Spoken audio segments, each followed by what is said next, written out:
The first film it makes me think of is Pottersville, right? It's a Wonderful Life. I had mentioned this a couple of days ago when I was looking for evidence of Christmas. And so Jimmy Stewart makes a wish that he was never born. He can't see that his life has made a difference in the life of the people in his community. What's his name? Charles?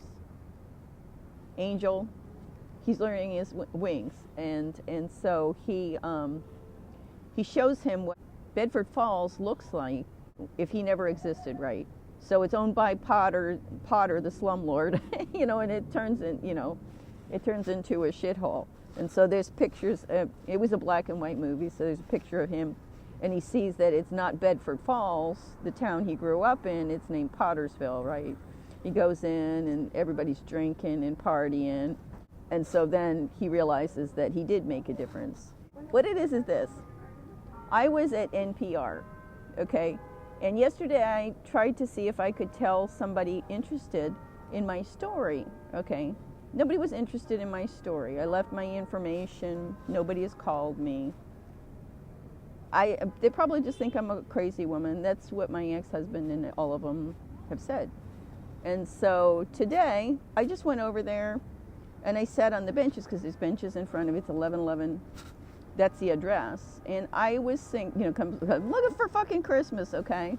And I'm thinking of this song by Cindy Lou, about when Cindy Lou Who sings it in the real film version that Ron Howard did. Where are you, Christmas? Apparently Mariah Carey wrote it, but she couldn't record it, and so Faith Hill did for the movie. And I'm trying to sing this there at NPR. Okay, I left a whole bunch of cards with my YouTube channel. I said, if you want to find out about me. I was so angry because they refused to talk to me. I just left a picture of Derek that was broken and the dog, right? And so, but the next day I came back and I'm like, okay, I'm just going to learn this song. I'm just out there singing, okay? And the security guards come out and they tell me I can't sing there. And I'm screaming at them, like, okay, why would you put benches here if you don't want people to sit here? And they're like, well, this is private property. And I said, I'm just singing fucking Christmas songs, okay? I'm not begging for money or anything. And so I tried to snake to their door. But in the end, I'm like, you know what? I can't find the Christmases. So I thought about all these Christmas movies I had seen, okay? Because I don't have a TV. And one of my favorite ones was Mixed Nuts.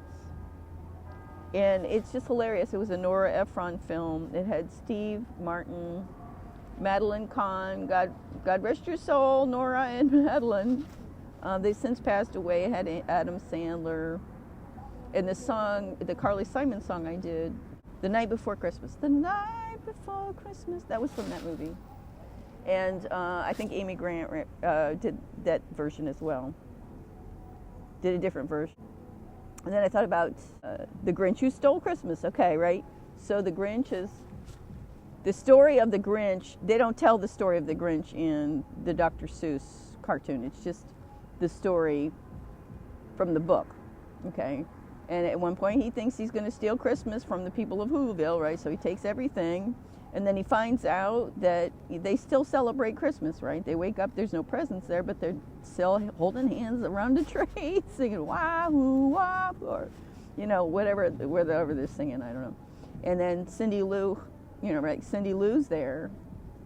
And so then his heart grows 3 sizes big, and then they have Christmas, and he brings everything back. Okay, so that was The Grinch Who Stole Christmas. And then there was, the thing that I said about Biff, right? Biff went back in time, got the almanac, and turned everything into casinos. So I got a couple of pictures of that. So there's one picture of him, of the casino, right, with his picture on it. And the other one is of Marty McFly talking to his mom, right? Because she's being held hostage by him. And, she's gotten a boob job and everything. She's totally unhappy. This is where we are right now. And then the last movie is Scrooge, right? Scrooge was a modern-day adaptation of the Charles Dickens story, A Christmas Carol. This goes to Christmas past, present, and future. And Ebenezer Scrooge is obviously a mean, nasty guy. And so he changes, right? When he has these dreams, and he becomes a generous man. And Scrooge was just a modern day adaptation of that, played by Bill Murray. And so this scene here is just hilarious. He's a TV executive, right? And he's so cold and heartless. They're doing this rendition of A Christmas Carol, okay?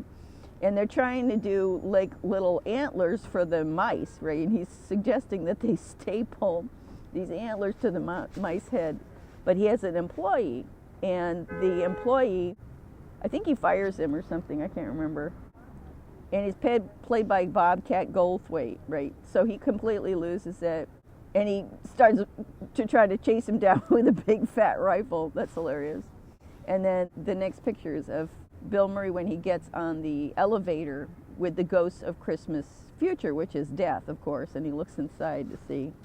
And at first he thinks it's part of the Christmas Carol stage play that they're doing, a live stage play. And it's in costume, and then he realizes, no, he's having another dream. So Back to the Future wasn't really a Christmas movie, but the whole thing is, it has to do with this dystopian Christmas that I'm going through right now. I felt like I was going around all day, and then the icing on the cake is just me sitting there singing a Christmas song at NPR, and them kicking me out, and me screaming at them. Who's going to report the news? Fox? And then I'm like, I'm just singing fucking Christmas songs. If you don't want people to sit here, don't put benches here. And so, yeah, NPR, you really fucked up. And the truth is, this whole place, it's like you wouldn't know it was Christmas. And it has to do with this orange clown, right? These people are fucking lunatics, and you can see it on the news. And I'm surrounded by these people biting my head off, and I'm just asking them simple questions, and they're just attacking me. It's nuts.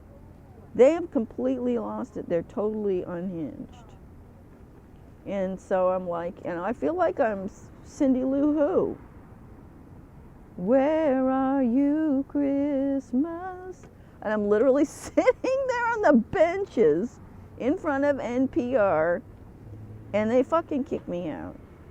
And so I just looked at these security guards, because I knew the dude remembered me from yesterday. He asked me how I was. And I'm like, it just made me think of Derek, right? Because Derek was a security guard at the Luminary Hotel, right? The Illuminati 666 Hotel, when Trump opened and did the ribbon cutting in September 2020. But the thing that Derek and I had in common when we met was we both fucking hated him. So he was a security guard there, but he hated Trump. And I looked at him and I said, look, I realize you're just doing your job, but these people don't care about the truth. And I just pray God opens your eyes to the truth, because these people are beyond hope. And then I tied a snake to the door. Ahoo, chorus, wahoo, Boris. So maybe if you've watched these movies, I've cheered you up a little bit.